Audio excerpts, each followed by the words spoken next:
And I'm going to go over it bit by bit, because there are some variations from what the instructions say within the box and what the bike actually does. But I thought I'd start by introducing the bike and sort of talking about what the features of the bike are, and maybe the difference between a hub drive and a central drive system, in case you need to know that, or if someone asks or not. So I've done a wee presentation here, which should follow what you have on your books. And if there are mistakes, just let me know and we'll correct them, because I did this last night and I had to check. So here we go, we'll go to the next one. And so with the electric bike, it's really quite simple. You put on your power here, you use it as an ordinary bike. And as you pedal, power comes onto electric motor, which is here, and the electric motor on this bike will actually drive this chain here. And you can decide how much assistance you have by adjusting the knob here. So it's just a bit like an ordinary bike. And if the battery goes flat or the motor stops working, you can still use it as an ordinary bike. You just pedal, and it's not a problem. So what I haven't got there is the difference between a hub drive, which is here, and your central drive here. When you have a hub drive, the advantage is that you can actually have a little accelerator, so you don't have to pedal all the time. And if you're at traffic lights and you're a standing start, instead of having to pedal, you just turn the accelerator and the thing takes off, which is really cool. It's really nice. The disadvantage of a hub drive system is that it doesn't use the gears here. It just drives the main wheel. Now, going to this particular unit here, when you pedal, you get power. If you don't pedal, you don't get power. So if you're from a standing start, you suddenly find you've got to really push hard on the pedal. It's like an ordinary bike, really. And you don't get that power assist until you're moving. And that's just the way this system works. The other advantage, of course, on these pedal bikes is that it's driving this central crank, and therefore it's taking advantage of the gears here.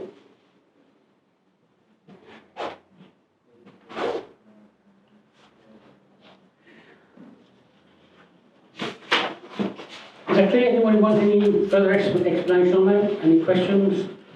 Right, so here you go, this is what we got.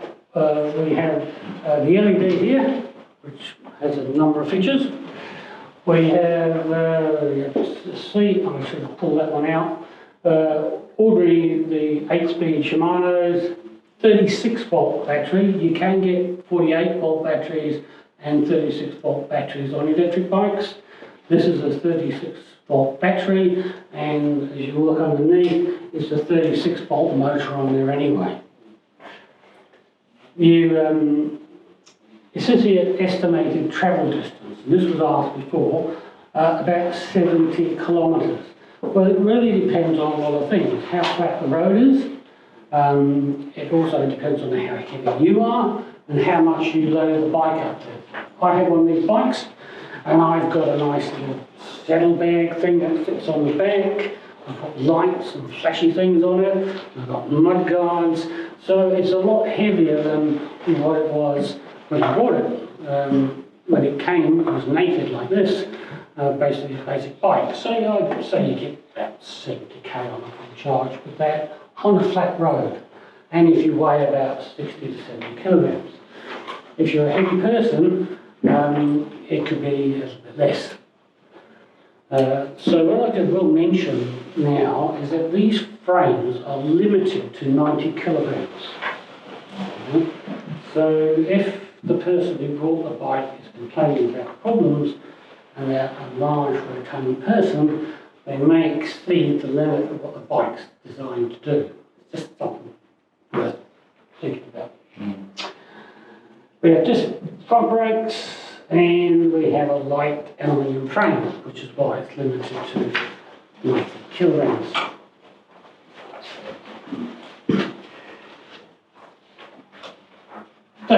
this is basically what I just said. We won't hang around on that slide. Okay, now we have this little control here, which is where everything happens on the bike. Now, it doesn't quite work the way the manual says it works. And if you go online and you download the manual, the functionality of this is totally different. This is a stripped down version. So we're going to go over what that really does as opposed to what it actually says it will do in the manual. So what it actually says, what it actually does is what's written here.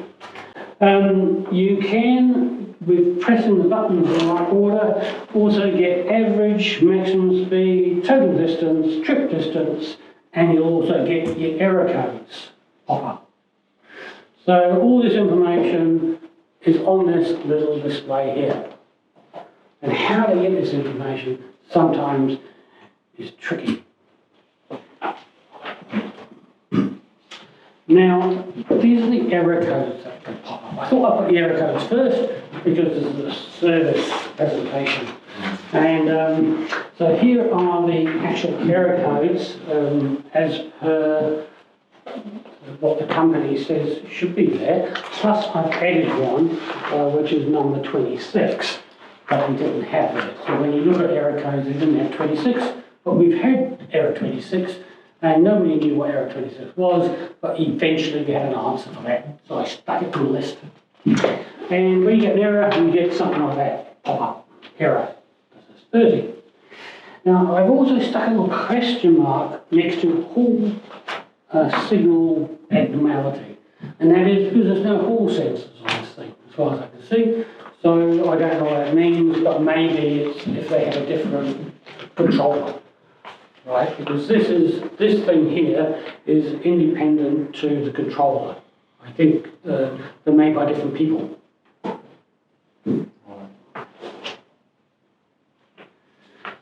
Right, now, this is the interesting thing. This is the way it actually works, which may not be the way it says it works in the book. And this is tricky. And so at this point, I would like you guys to come up on the bikes and actually go through this menu because it is not simple. You have the bike on and you switch on by holding the M button down for about 2 seconds and it should light up. Come on. And when it comes on, you should have a display that has the speed at 0, how much battery you have, and also what is the power meter reading. And it always comes up on 0 initially. So if you want to increase the power, you just press the plus symbol. And if you want to decrease the power, you press the minus symbol. Now, I haven't written that on the presentation because I thought it was very obvious. But maybe if we wanted to use this presentation for something else, we could add it. No problem.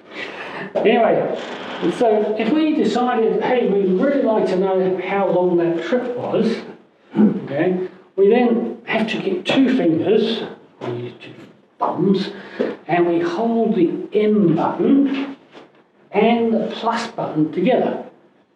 And we have to press them both together and wait about a second, and the trip will suddenly appear.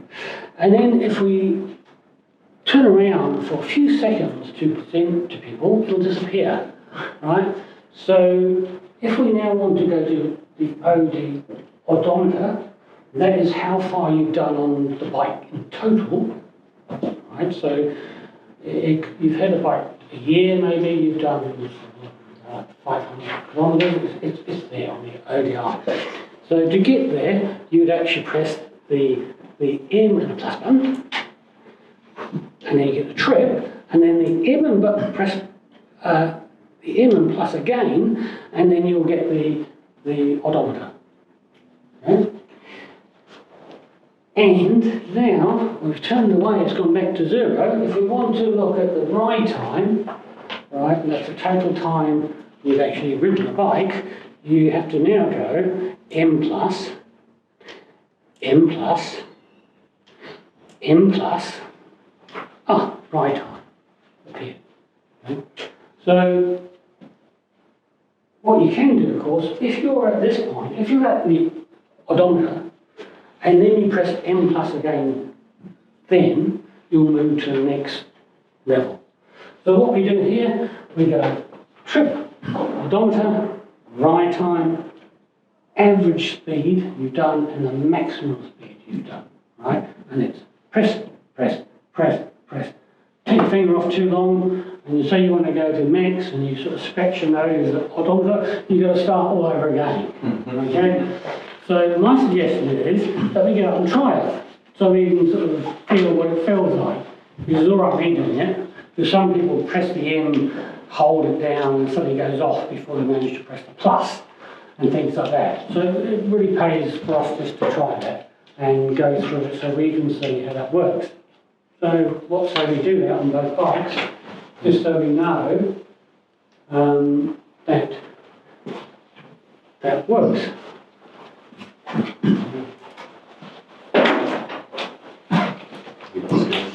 Oh, right. Oh, I see. You hold it down until it changes. That's it. Sure. Notice that. Odometer.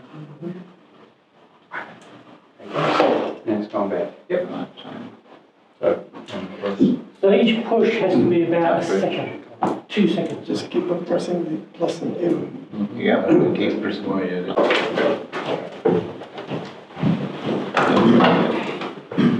It's under warranty. I forgot to correct the spelling for right time here. Let's get some light. So that's Just done. going around and around. Yeah. But it's not got all the stuff that it says it's got near the manual. Yeah, okay. It's in the manual. Oh, oh, goes on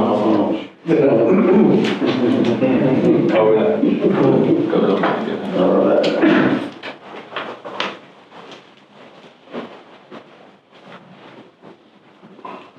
Right, everybody experienced that and now know how it feels. You see, you've got to get used to it. It's a bit odd when getting your fingers to work at the same time and also holding it down just long enough for it to Your big fingers. Yeah. Right. So next thing is we have this little function on this bike, which you also have to be quite careful of, and that's the push function. And if you sort of jump off your bike and you're walking along and you're going up a bit of a slope and you find the bike a bit heavy, then what you do, you just go up to the minus button here and you hold the minus button down for about 2 seconds. And then the bike will just run itself at about 6 kilometres an hour.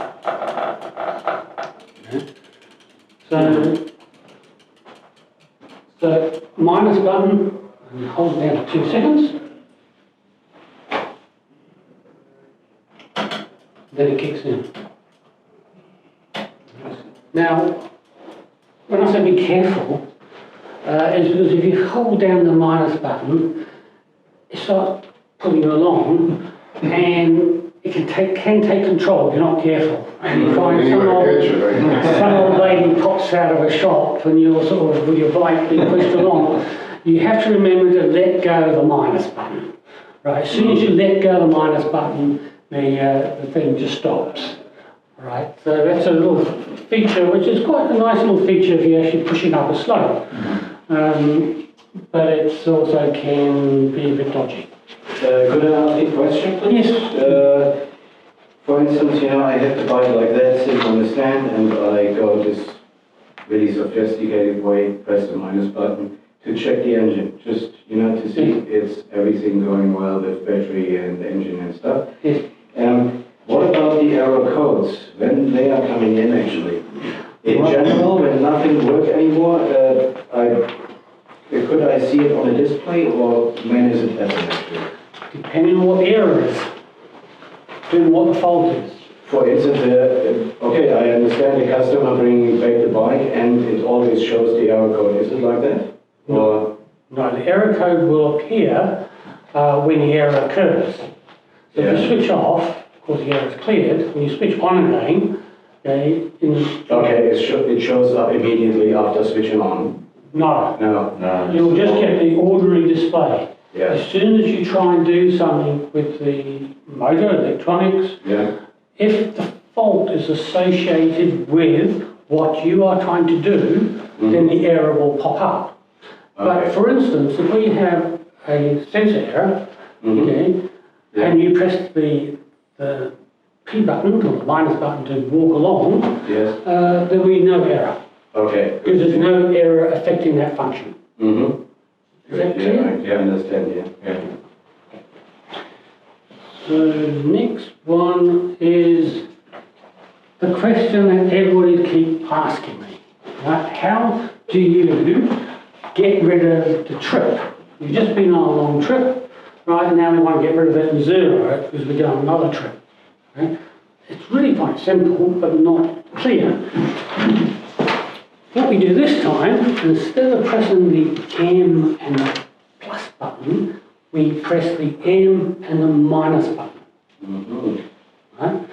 So you go up to this and we press the M and the minus button together, wait 2 seconds, and this one says trip 36 kilometres.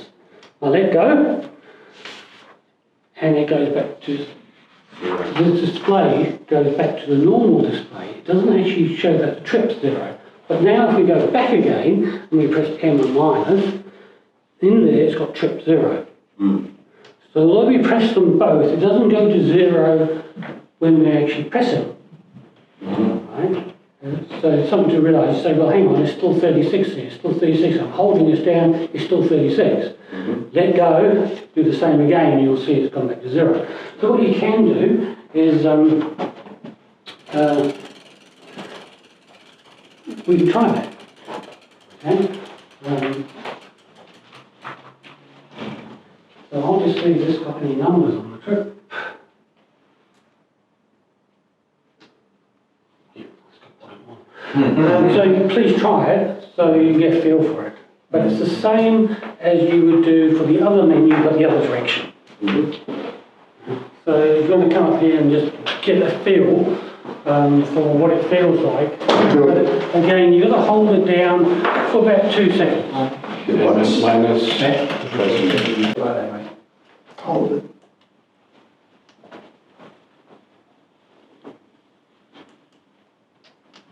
Yeah, 2 seconds, 1, 2. Yeah, it shows 0. That's it. Yeah. I'll try the other one. Alright. No, it's not working. It's right there, the walk mode. What do you bring to do? And minus mode. That's all right, that's good. You said this one. That's 0, yeah? Yeah. I'll put some K on it so you can see it's working. No, I tried it here when you showed before. You know, when it Oh, just. that is just the minus Push button. mode. Just the minus. Just the Oh, minus. okay, thank you. Yeah, that was my mistake. I pressed pro. Perfect, yes.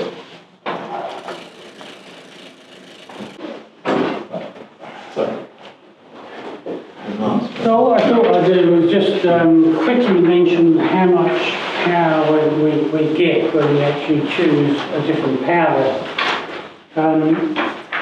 This unit here's got 5 power levels. So it switches from, number 1 is 50%. Okay, so we have a 250 watt motor. So it means you're going to get 125 watts of power pushing you along. And then we go 2, 3, up to 5. 5 is 96% of the power. You never get 100% for some reason. But that's what the level meters are. And as I mentioned before, by pressing the plus button, we just go up as far as the amount of power. And by pressing the minus button, we take it back down to 0. Now, with the power level, I tend to use that very much like a gear. So if I'm cycling along at my speed and I come up to a bit of a hill, then what I might do is increase the power level. And if I come to, I know I'm coming up to a steep hill, I'll drop down my gears and keep my power level the same up until I'm starting to push too hard, and then I'll push up the power level until it's comfortable again. Mm-hmm. So with the electric bike, it's the matter of using gears and power assist together. And this is how much power you can actually draw from the system.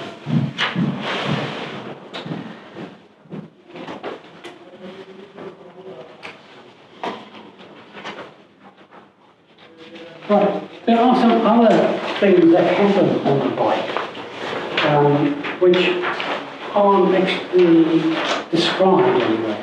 But I noticed that when I have a bike like this, and it's all ready to go, I have the display up, if I actually press the M button again quickly, I get a funny little symbol appear.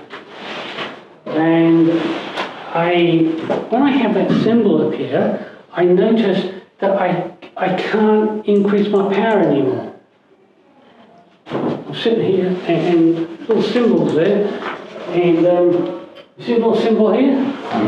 Okay, that appears, and you can't change anything. And that is a lock. You've locked the system.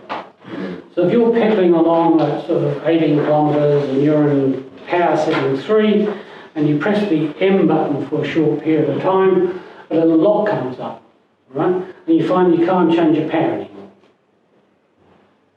So that's a little trap for someone like to say, hey, I can't change my power, or I cycled along and I tried to change things and things wouldn't change.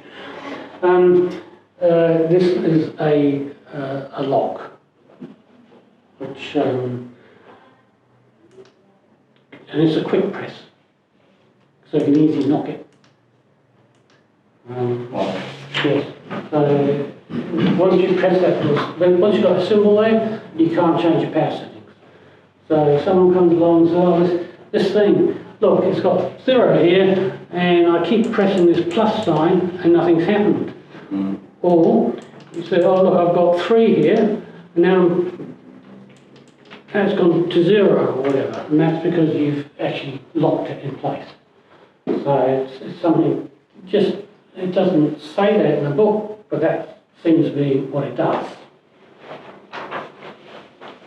How do you unlock it?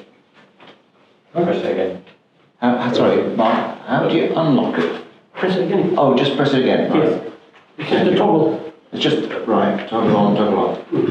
Yeah.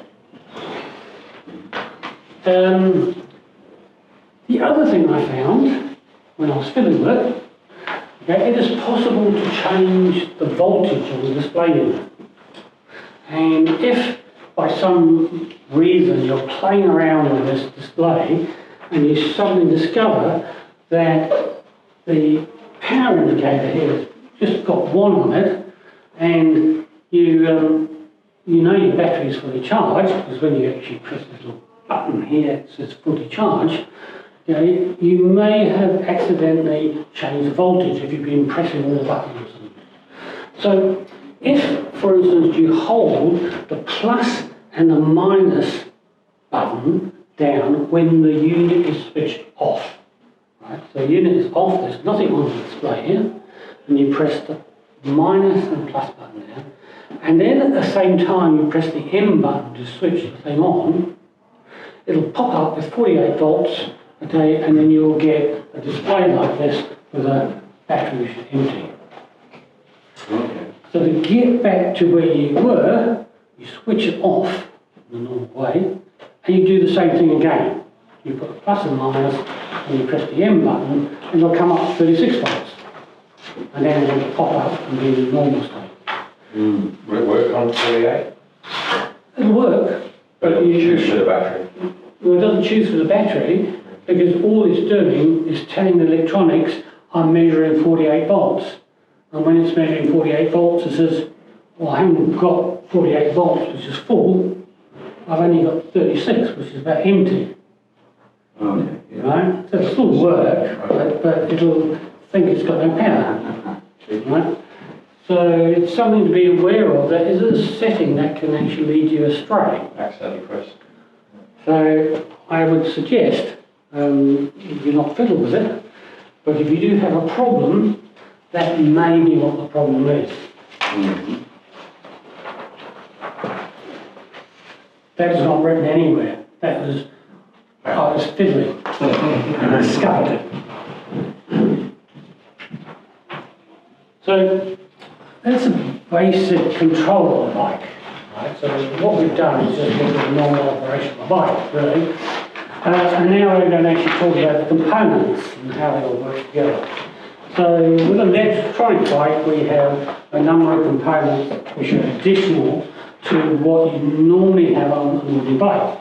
Like we have a display, we have a 36-volt battery, we have a mid-drive motor system, which is 250 watts on this thing, we have a drive gearbox, we have a controller, and we have two sensors. We have a wheel sensor and we have a pedal sensor, which I'll cover off in just a minute.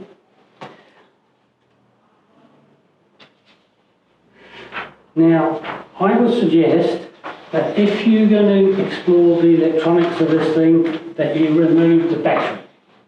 Right? There's lithium batteries, if you short them out, got a lot of energy. Right? So if we're going to look into these covers or do anything with the wiring, best to remove the battery. Now, the controller in here has a fuse in it. So if we short out any wire which is around the place, we'll pop a fuse. But we also could pop something electronic. So if we don't need the battery to try and we just pop it out. And to pop it out, it's simple. One turns the key, and then we rotate it away from the key. And it'll pop out and slide off. Okay. So, moving on. The controller actually controls the motor. Before I take it into the warehouse. Yeah. Yeah. Okay, so the controller is the electronic boxes that take signals from a number of different areas and it sends out signals. So it actually takes signals from the wheel sensor here, the pedal sensor there, and it sends data up to the controller here, and it actually sends information to the electric motor. So if we have things not working, and we know the batteries are okay, then we may need to have a look at there and see what's going on. Now, before we do that, maybe I should cover the battery, right? Because I did do things and I didn't cover that off. So, first of all, the battery. This is a 36-volt battery, and how do we know whether it's charged or not? We have a little button here, and if we just press that button, it'll tell us how much charge this battery has. Okay, so you don't need a voltmeter or anything. If that is full, that's great. Right. Now, something about lithium batteries. Within this block are a whole bunch of little cells, a bit like AA batteries, but a bit longer. And they're all connected together, and they've got electronic circuits in there that balance the system. We don't go in here, because if you touch things in here or short things out, lithium batteries can catch fire. So it's best not to touch them. If you have a battery and it's totally dead, you press that, there's nothing on it, then you then charge it. But if it's totally dead, I suspect there's something else that's happening. Now these batteries, lithium batteries, it pays not to discharge them absolutely, totally. Because what happens is when you get your battery charger, right, and you plug it in, it may sense a fault and disconnect, because it thinks it's drawing too much current, or it can get into a state where it won't draw enough current to recharge it. But you normally don't have to deal with that. I've had faulty batteries, and what I've done is left them on charging. I then disconnected them for a while, charged them again, disconnected them for a while, charged them again, and gradually it's ramped up and come back to life. If you do that 3 or 4 times and it doesn't come to life, then you're pretty sure you've got a dead battery cell and a non-serviceable items. It needs replacing. With the power supply here, we have on here a little LED. And this LED tells you whether it's charging or not. And I shall give you a demonstration of what it should do. Hopefully it will. You never know.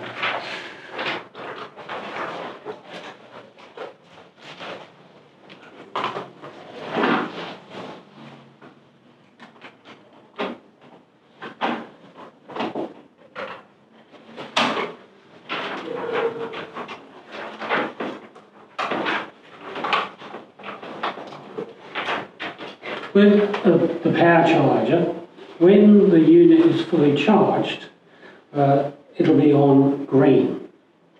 Green means there's no current being drawn.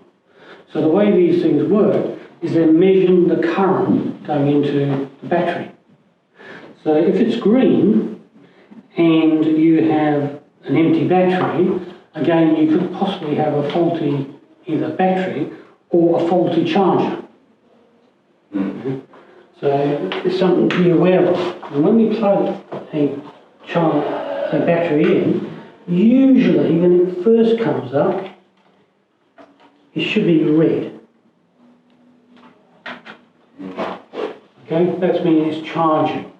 And if it's red, this supply is sensing that this thing is drawing current, it's charging. As you can see, this is fully charged. It went red initially because it sucks some energy out of it.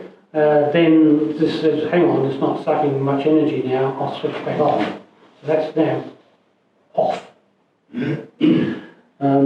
So it always turns from red to green when you charge. How would you dispose of a battery like that once it's depleted and it's done its time? You can't throw it in the rubbish bin, can you? No, It's illegal. dispose of it in a correct manner. Whichever that may be, I'm not quite sure the right procedure there. You send it back to Just somebody. I'll find out what the answer is. Yes. But I'll throw something to them.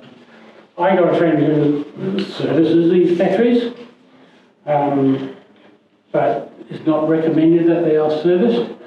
There have been known times when these things have exploded and caught fire. Recently one in Melbourne caught fire and burned the house down, and the Auckland City Council had an electric bike that caught fire in their warehouse.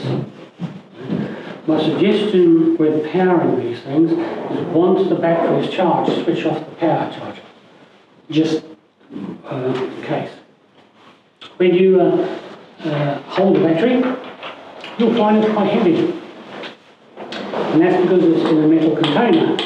And the reason it's in a strong metal container is for that exact reason, and that is a lot of energy stored in here, and when things go wrong, they go on quite dramatically with lithium batteries.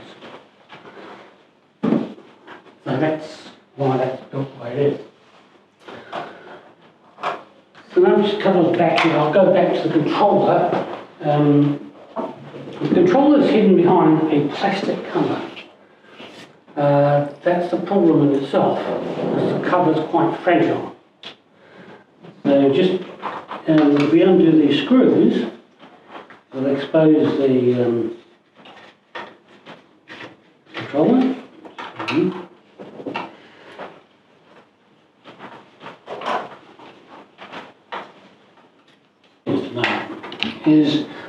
There's a little entry point at the bottom here where the wires come out.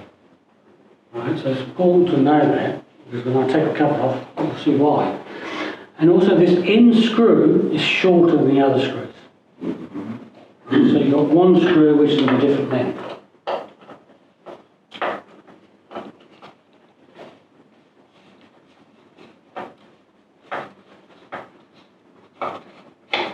So there it is. So you've got your 2, 4, 5 screws. They're all the same size, except this end one. Down there. As you'll see, is quite a bit shorter. Okay. So it's just something to remember. I'm just talking here from experience. That we've got one on screw. Okay. So we've done on these screws, and there's other short screw. There. And we have a picture. Look, so this picture's got a few more wires and a black controller, and that's because it's modified. In reality, this is what they look like. Okay?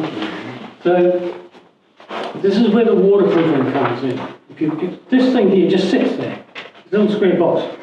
But before I pull it out, you can see that there's these 2 wires that are coming here. Become careful when you screw the cover back on, because you can get that wire caught on that pillar. So it's just something to be aware of. So here's 2 wires coming out. One's going to this sensor here, and one's going to this sensor here on the pedal. And if we pull these wires, you'll find there's plugs on them. And these plugs need to be pushed in. If you've got a problem with the sensor and it's not flashing or something, just check these connectors here. Now, if you say this one's not flashing and this one is, well, this one is, I should come to that in a minute. You can swap them round to compare, but maybe not. But I have tried it, it doesn't blow it up because they're the same wiring. But yeah, so just check those wires there. Now, also tucked under here, I'll pull this out now. There are 2 spare wires. Not sure what they do, right? I pulled the controller apart and I removed those and used them for something else. But these controllers are built for a whole bunch of different bikes. So other bikes have different features.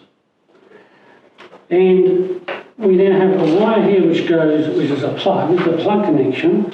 This plug connection here goes up to the controller. It's actually this one wire, okay, comes out here and splits into 3 at the top. Right? And then we have 2 wires here, which are the battery wires.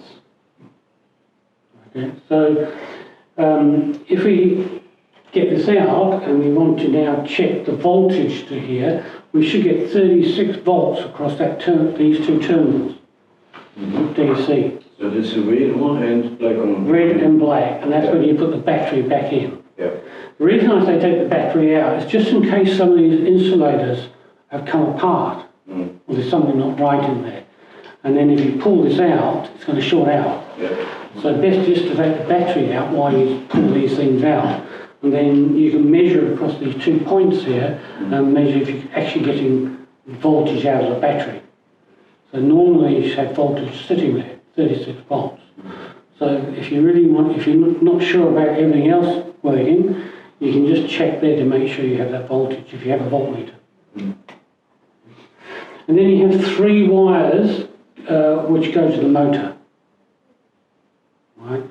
The motor is like an AC motor with 3 windings. And in this box we have a little device that changes the DC into something an AC motor can make sense of, and that drives the motor. And the power is controlled by this little box here. But you can see these wires are all covered with a insulation material.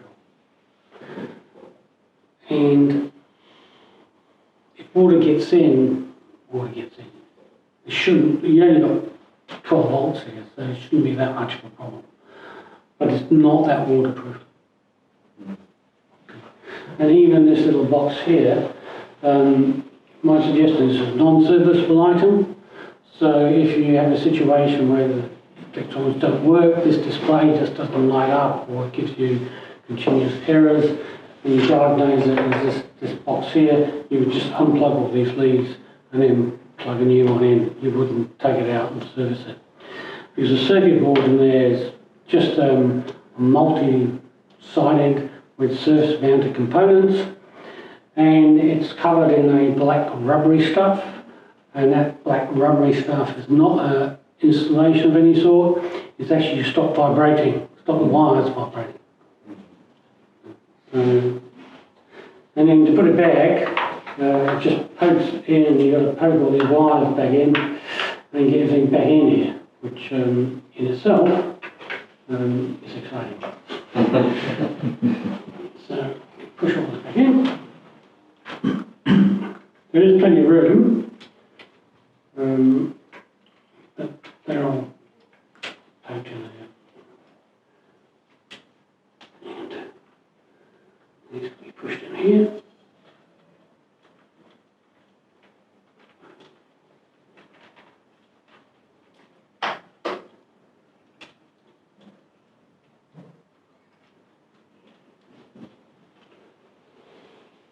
So that's what's in there. If you need to take the motor out for any reason, so for instance, if everything seems to be working like just the motor will not turn, and we suspect the motor, it's these 4 screws. These 4 screws, and then the motor pulls out, and there's this black lead here, which goes in from the top, and it'll pull out, and you can disconnect 3 leads to the motor, and the whole motor assembly will come out. I won't take the motor out here, because this is a bike that's going to be sold, and that's, I think, just getting a bit, a bit too complicated. But I've taken the motor out on my one, and had a look at it, and this is where I've taken some pictures. No, so brushless.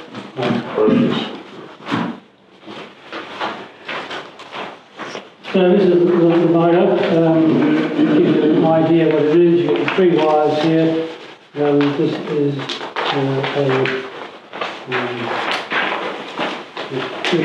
brushless motor. It is.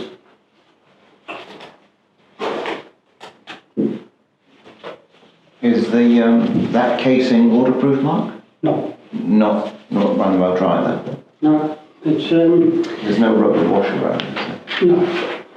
no. This whole thing is it's weatherproof. I take the motor's equally. It's not soundproof either. Because it's the one sound in it. Like I said, this is a plastic cover. Do you think it should be waterproof? Well, one of the things with water is what are you going to do with it? If you're actually going to go through deep puddles and stuff, yes, they need to be waterproof. If you are just riding on the road, then not really, because water can get in as long as water can get out. That's the important thing with these things. So riding these things in the rain is a big deal? No, I don't think it should be a problem.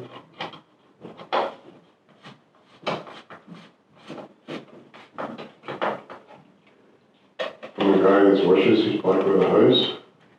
That will be a problem.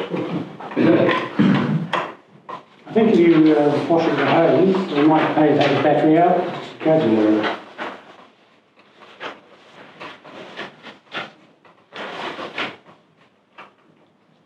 Because you need some of the opening for this guy.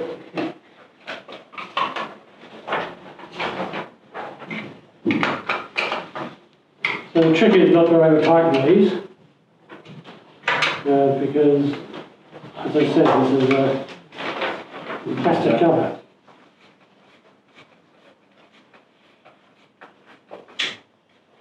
And when it makes a little click, don't worry about it, because it's the cover clicking over the metal here. So mine sort of made a horrible crack noise, and I got one hell of a fright. but all that's happened is this plastic lip was actually jumping over the edge of the thing, but don't overcome it. And make sure these wires here aren't caught.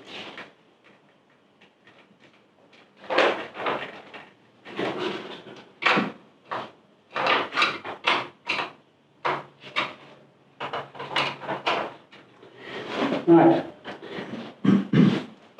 So, I'll talk about these sensors, because they're very important. The bike doesn't know how fast it's going, right, until the wheel rotates. And the way it knows how fast it's going is it's measuring a pulse. And that pulse is generated from this magnet passing this sensor here, bolted to the wheel. So every time that goes around, it produces a pulse. Now what I've noticed is there's two types of pulse sensors on these bikes. One of them has a little LED diode on it, so every time the wheel goes around and it passes this, it flashes. So that's an easy way of telling that it's working. But I noticed on this bike here, it's got a different sort of sensor. It has no LED on it, so you couldn't really know. But the way you can tell these are working is if you rotate it and the display is on, you should get a speed reading. So this is where your error 26 pops up. Because if you spin that and you get no speed reading on here, fine, it's just got 0 on there, and it doesn't matter. But what happens then, if you start pedaling, okay, and this pedal thing goes around and it's getting a pulse to say you're pedaling, then the electronic says, well, hang on a minute, you're pedaling, but I've got no speed. So there's something wrong. So it throws up an error, 26. So if you're getting errors, the first thing you do is spin the wheel and have a look on here for kilometres per hour. If you get no reading, then you have a problem either with the sensor or the position of this magnet, which has to go past this flat bit at the end, or you have a problem with electronics, which I doubt. Looking at the system, the most likely cause of a number 26 error is misalignment of this, the most obvious, or a problem with the connector in here. Or damage, possibly a damage to this wire or damage to the sensor. This sensor will get damaged because it has a bit missing. This should be strapped down, but it's not. And those are rubs in the tire. Yes, we're all the time. This one here, strapped down. This one has a clip missing. So that's something to be aware of. You don't want that wire to get damaged. So that's your speed indicator. It's very easy to check, but it's something that people forget about. They jump on the bike and they pedal along for a while. They may go 500 metres and suddenly they'll get this error. And that's because they've got no feedback.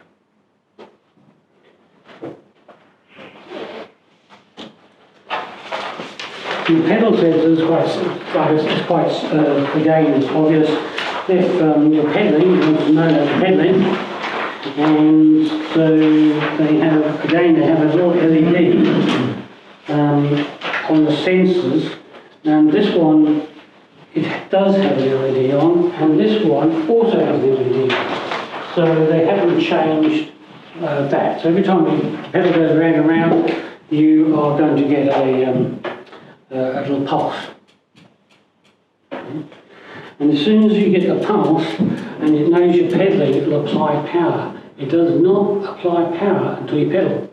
I mentioned that before, but it's quite important that you have number 5 set, but nothing happens until you start pedaling. Then it'll suddenly jump in. So we're going along, and we've got number 5 power on there. There's a hell of a lot of power going into this.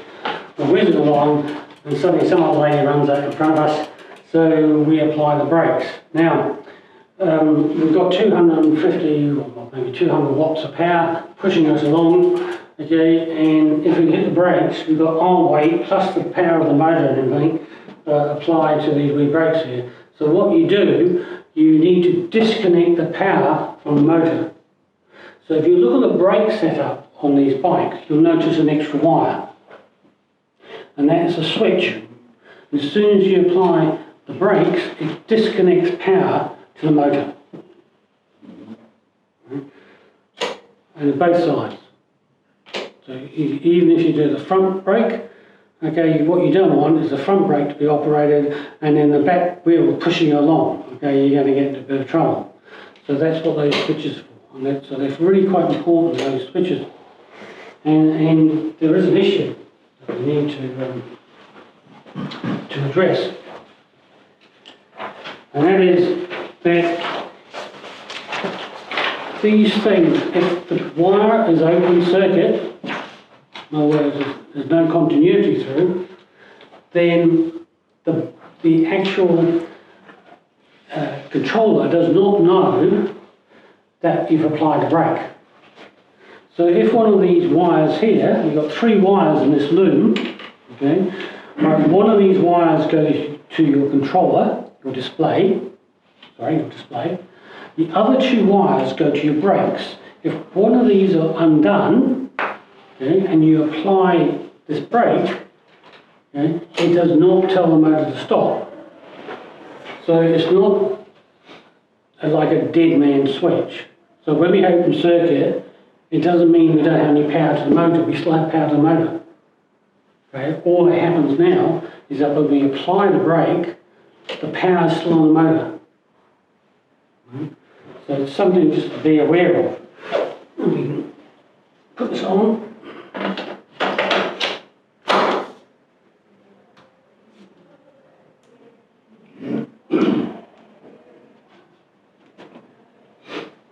Put just a couple on here. So when we're whizzing along,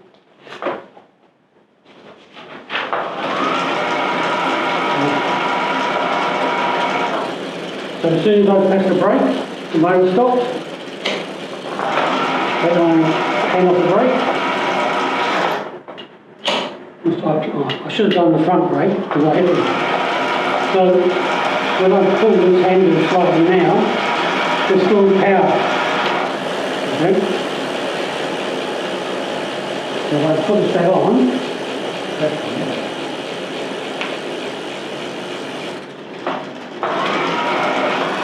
right, so you get the motor cut out? I'll actually disconnect the other one, just so it's better demonstrated.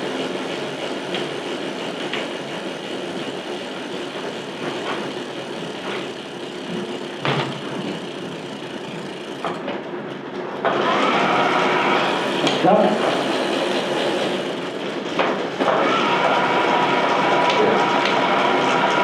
Still have power. Okay. So what you don't want to do, if you have this problem, then you're going to burn out your brakes, and also you may have stability issues. So it's something to be very aware of. All electric bikes are the same. All different brands and hub drives, they all have these wee switches here. I've written here that if unplugged, it will not disable the motor. I mean, I'm in the electronics area, and I always think if something's open circuit, it's going to disable something. In this case, that's not the case.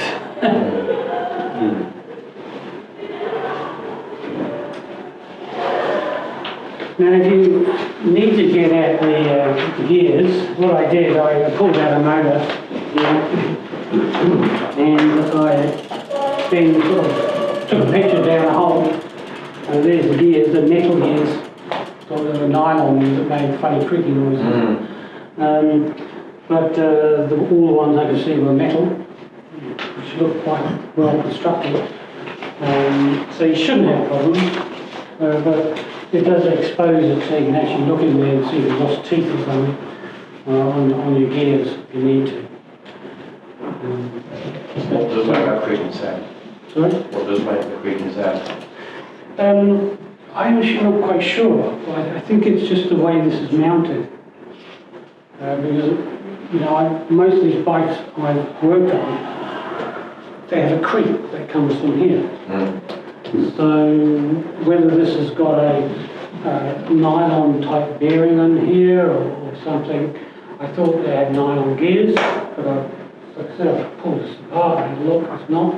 There's a creak, and the creak comes and goes.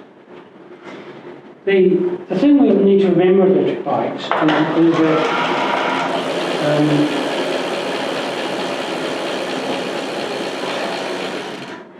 is that when we're pedaling, we've got a strain on this gear system here. Newer electric bikes, what they do, when you actually click these gears, it removes the power for a short time from the motor to take the pressure off. But these bikes don't. So what can happen, you can get some very clunky gear changes. You get those clunky gear changes because you've got stress on these gears. And that is a bit of a negative to mid-drives.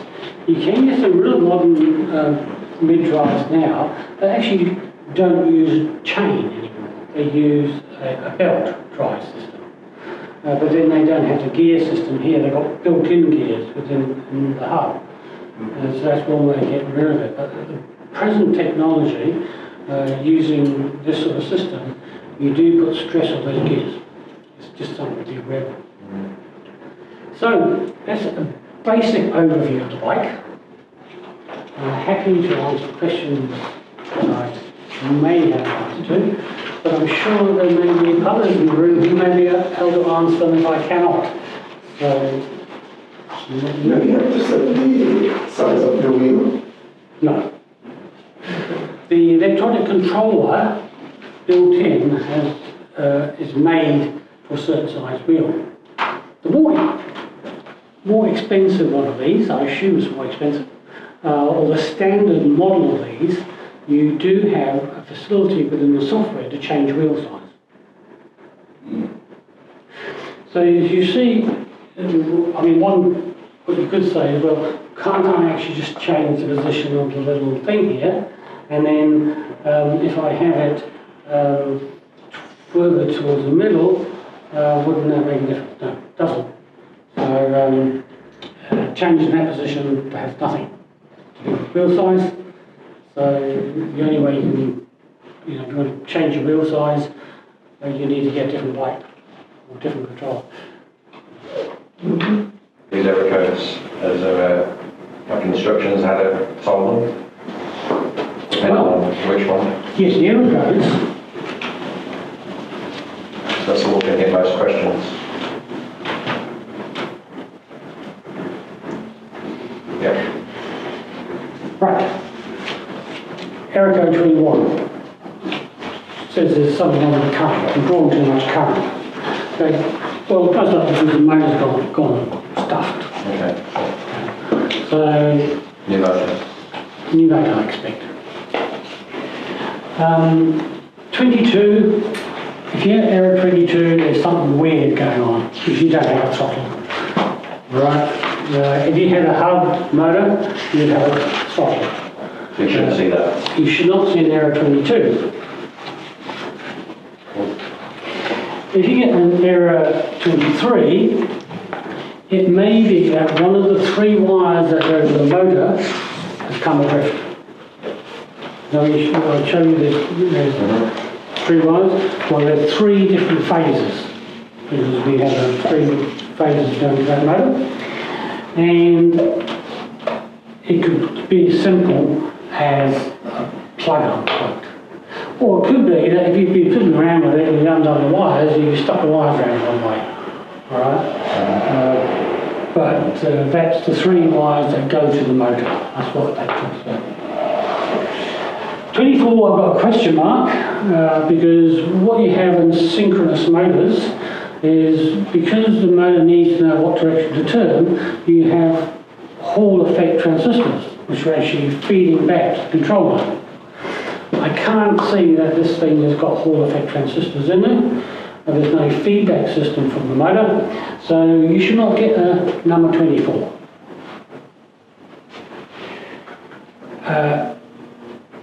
25, we get this signal from the brakes. Now, you can see when I actually disconnected the brakes, I did not get an error code. Right? But it may be that if you get a signal, which means that this is open, that we have an error 25. So it may be that we have a low signal being fed to the brake input signal, when we shouldn't have a low signal. So suggestion would be to make sure that a brake's not stuck in like that. And it's not fire that switch. And I suppose one way to clear it is to unplug the brake plugs and see whether the fault is. The fault is maybe that switch is not quite coming off. Then we have speed sensor number 26. This is a speed sensor. And that's the one I added, which is not in the fault manual. And so if you have an error 26, it really means that this is not picking up. And as we saw on this bike, the little magnet strip was in the wrong place. And that caused a problem. So we need to check, and I would check the wiring, make sure that we've got a cable tie on that, we haven't damaged the wire. Make sure that these two are actually lined up. And if there's nothing obvious there, then you may have to just take the cover off and look at the plug. The condition of the plug and the way the one I had was actually put together was really poor. This actually looks a little bit better. It looked as though it was done on a Friday afternoon, just get it out of the factory. So I don't know whether we have a large variety of quality going on, or whether we just have a bad one. So just check in there if you have to. But you don't really want to get in the cover. It's like giving electronics, you try and look at something simple first, and then start getting complicated. And last but not least, a communication abnormality, which is obviously something going on between your controller and your box here. There isn't a lot in between. Check out these wires. You've got one of these cables here, which they all should be in place.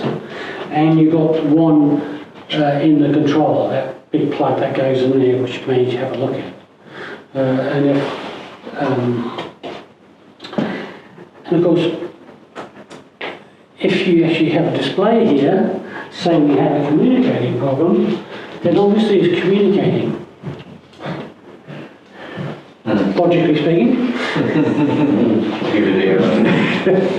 So one would expect that if there's nothing obvious with the wire, there's no damage on the wire, that we have a problem with the control box. That's the error code that comes up most on the assemblies around New Zealand is error 30. They're always asking me what the problem is. Or how to Error fix it. 30. Yeah, that's the most common. Okay. I would actually check these plugs and the plug on the, and then go back to the supplier and say we're getting a error 30 because that is a more software problem. But if you have here, it says it's communicating, it's communicating. Good to know.